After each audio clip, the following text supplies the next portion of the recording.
গ্রামের বাড়ি এলেই আমার একটু ভিডিও বানাতে ইচ্ছা করে। এত সুন্দর বাগানগুলো, গরমকালে, বর্ষাকালে, শীতকালে, যে কোনো সময় trees are full of flowers. এটা আমাদের পেছনের কিচেন গার্ডেনটা, এটা তেজপাতা গাছ, এটা একটা অ্যামারান্থ, ডাঁটা শাক বলে, খুব সুন্দর লাগে খেতে ভাতের সাথে। লাউ শাকটা হচ্ছে, এই যে এই স্পাইকি স্পাইকি লিভসগুলো, এটা হচ্ছে আমাদের একটা ওই এলাচ গাছের, এখনও ফল হয়নি। এটা আমাদের একটা জামরুল গাছ, একটা পেয়ারা গাছ। এবার আমি লাউটা দেখানোর চেষ্টা করবো একটু।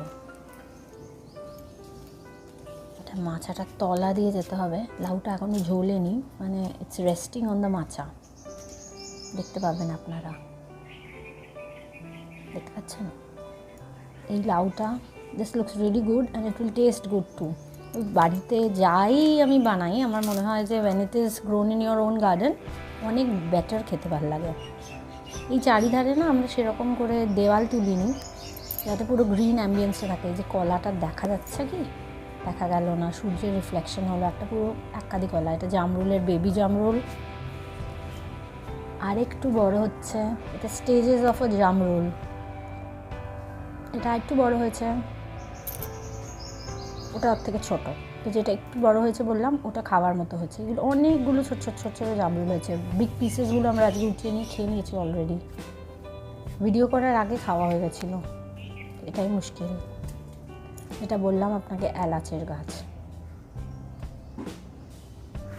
এটা আমরা নেটিং করে রেখেছিলাম যাতে পোকা টোকা কম হয়। আমরা এখানে ধনে পাতা, কাঁচা লঙ্কা আর এমনি পালং শাক ঠাক শীতকালে করি।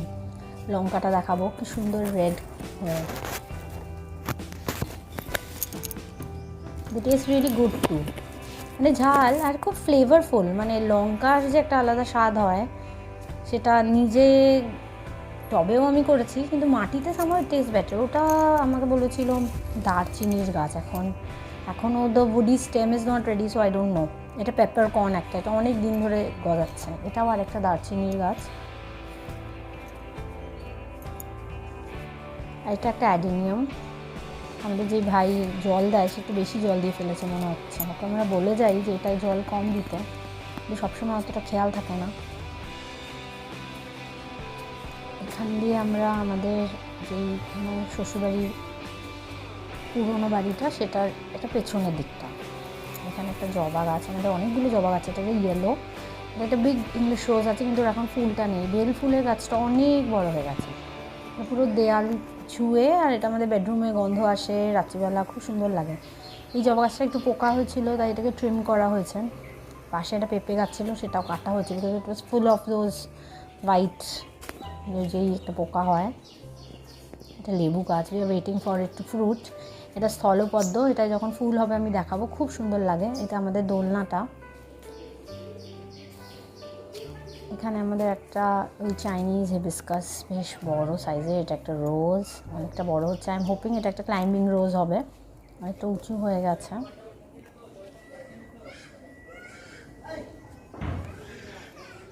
এই কালারটা খুবই সুন্দর, মানে ranges between orange and saffron, আর মাঝখানটা পুরো ডিপ রেড থাকে, আর সারাদিনই থাকে। মানে এটা যেমনি অন্য ইন্ডিয়ান ভ্যারাইটি অফ দ্য হিবিস্কাসে যেমনি ফোটার পরে মোটামুটি বিকেলের মধ্যে স্টপস লুকিং দিস গুড, এটা সারাদিনই ভালো থাকে। এখানে একটা বেলফুলের গাছ আছে,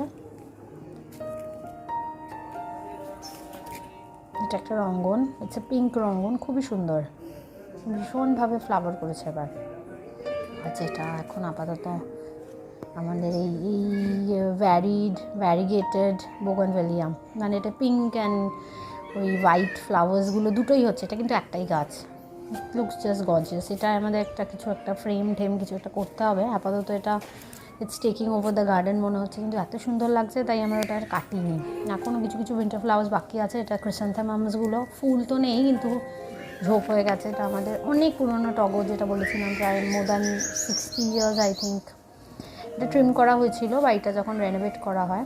ওখানে আমাদের একটাই, যে এটা আমাদের একটা সজনে গাছ, একটা নিম গাছ আছে, একটা সুপারি গাছ, এটা পুরোনো সব সুপারি গাছ লাগানো ছিল, একটা মাধবীলতা, এটা ইয়েলো অ্যালামুন্ডাটা যেটা আগেরবার বলেছিলাম যে পুরো অরেঞ্জ, আমাদের এই টিকোমাটার মধ্যে দিয়ে গিয়ে এটার পাশে আর একটা জবা গাছ আছে, সেটার মধ্যেও চলে গেছে। এখন since it's a climber creeper, তো এটাকে খুব একটা বেশি কাটাকুটি করার ব্যাপার নেই, সিন্স একসাথে থাকলে ওদের ওয়াটার রিকোয়ারমেন্ট কম হয়, লুকটা ভালো হয়, তাই আমরা বেশি ওটা ট্রিমিং করি না। এক্সেপ্ট আন্ডার বুশটা, মানে নিচের পার্টটাকে ভালো করে ট্রিম করা থাকে যাতে বেশি পোকামাকড় অ্যান্ড আদার কোনো রকম ডেঞ্জারাস কিছু না থাকে নিচে। ওটা একটা পিঙ্ক রোজ ছিল। ওই রকিং চেয়ারে আমি আমাদের ওই এসি ব্ল্যাঙ্কেটটাকে একটু রোদে দিয়েছি, এখানেই বেস্ট রোদ আসে। এখানে আমার একটা ফ্র্যাঞ্জিপানি আছে, খুব সুন্দর ফ্লাওয়ারটা। এই গাছটা যে এত বড় হয়েছে, আমাকে এটা একটা টবে দিয়েছিল, যেটা 4 বছরে একটুও বাড়েনি, আর এখানে মাটিতে পুঁততেই অনেক বড়। এটা আমাদের মাধবীলতা। It's bursting with flowers and the garden looks very pretty. এখন সামার গার্ডেন, খুব রোদ।